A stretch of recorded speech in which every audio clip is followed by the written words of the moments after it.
को ताखीर का शिकार करना, सदर ने काजी फाजीसा साहब के खिलाफ रेफरेंस भेजा, गैर आईनी काम किया, सदर ने जो असेंबलियां तोड़ी, तरीके अदम एतमाद के बावजूद गैर आईनी काम किया, सदर ने इलेक्शन कमीशन के मेंबर की अपॉइंटमेंट की, गैर आईनी काम किया।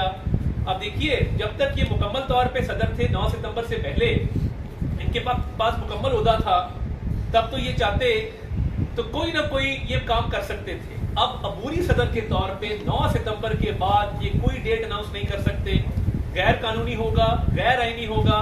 वैसे भी ये इलेक्शन कमीशन का इख्तियार है और सदर बाउंड है by the advice of the prime minister. आइन ये कहता है कि सदर अमल दरामद करेगा वजीर आजम की एडवाइस के ऊपर, सदर पाबंद होगा कि उसने वजीर आजम की एडवाइस पर चलना है, एडवाइस पर अमल दरामद कराना है।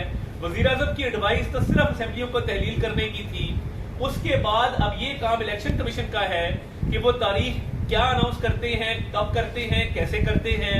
मरदमशुमारी हो गई, मरदमशुमारी के बाद अब हल्काबंदियां हो रही हैं, डॉलर स्टेबल हो रहा है, इन्वेस्टमेंट आ रही है, पाकिस्तान के मसाइल हल होने जा रहे हैं। आपने देखा जैसे ही क्रैकडाउन हुआ ये करेंसी डीलर्स के ऊपर, पेशावर की मार्केट बंद हुई, मुख्तलिफ जो गैर कानूनी हुंडी हवाला के जरिए पैसे भेजे जा रहे थे, मंगवाए जा रहे थे, वो कारोबार बंद हुआ, डॉलर स्टेबलाइज हो गया है। अब तरीके इंसाफ को और उनके अबूरी सदर को फिक्र ये है कि अब पाकिस्तान को खुदा ना खास्ता डीस्टेबलाइज कैसे करें। उसका और कोई तरीका नहीं मिला, तो उन्होंने कहा कि हम इलेक्शन की जो है वो डेट अनाउंस कर दें और इलेक्शन की डेट अनाउंस करके सारे मामले को खटाई में डाल दें। और जो स्टॉक मार्केट बेहतर हुई है, डॉलर का रेट गिरा है, मईशत बेहतरी की तरफ जा रही है, इन्वेस्टमेंट आ रही है, इस मामले को बेयकीनी का शिकार करके पाकिस्तान को दोबारा से जो है वो गैर मुस्तहकम हम कर दें। ये इनका खेल है जो अब नहीं चलेगा। ये बहुत हो चुका, IMF की डील डिले करना, उसको सैबोटाज करना, गैर आईनी इक़दाम उठाना। अबूरी सदर बाज रहे, उनको मिनिस्ट्री ऑफ लॉ की तरफ से भी एडवाइस आ चुकी है कि इलेक्शन कमीशन ने डेट अनाउंस करनी है। वो वैसे भी अबूरी सदर हैं, आइन और कानून के मुताबिक अब ये डेट अनाउंस करने के मजाज नहीं है।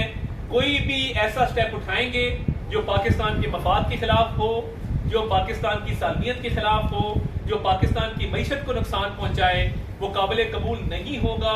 और मैं हुकूमत से भी अपील करता हूं, इलेक्शन कमीशन से भी अपील करता हूं कि आप पाबंद नहीं हैं सदर के किसी ऐसे इकदाम पर अमल दरामद के, क्योंकि सदर 9 सितंबर के बाद एक अबूरी सदर हैं और उनके पास ये इख्तियार ही नहीं है कि वो कोई इलेक्शन डेट अनाउंस करें। ये सिर्फ अटक में बैठे एक शख्स की वजह से, उसकी पार्टी को रिवाइव करने की वजह से, क्योंकि इनका नैरेटिव नहीं है।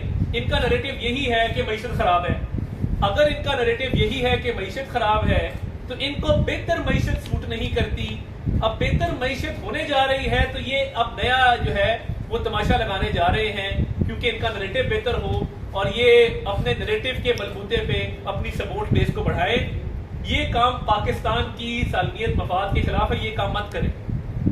सियासी जमातें आनी जानी हैं, इक़्तिदार आना जाना है, मगर आप सियासी मफाद की खातिर अगर मईशत को नुकसान पहुंचाएंगे, पाकिस्तान को नुकसान पहुंचाएंगे, एक गैर आईनी गैर कानूनी डेट अनाउंस करके आप पाकिस्तान को एक बेयकीनी की सूरत हाल का शिकार करेंगे, तो ये आप सिर्फ अपने बयानिए के लिए कर रहे हैं ताकि कल को आपके पास करने को बात हो कि जी मईशत तो बड़ी खराब थी। 4 साल आपने क्या किया, पूरी कौम ने देखा। नवाज शरीफ ने क्या किया, मोटरवेज बनाई, बिजली के कारखाने लगाए, एक अच्छा मजबूत और सस्ता आपके लिए मुआशरा, आपके लिए मईशत छोड़ के गए थे। पुराना पाकिस्तान बहुत बेहतर था 2018 का। शहबाज शरीफ साहब ने IMF का मुआहदा तय किया। अब जब उसके समरात आना शुरू हुए हैं, जो शहबाज शरीफ साहब ने तवज्जो की, तो सदर आप इस सारे मामले को सैबोटाज करने जा रहे हैं, जो कि गैर आईनी होगा।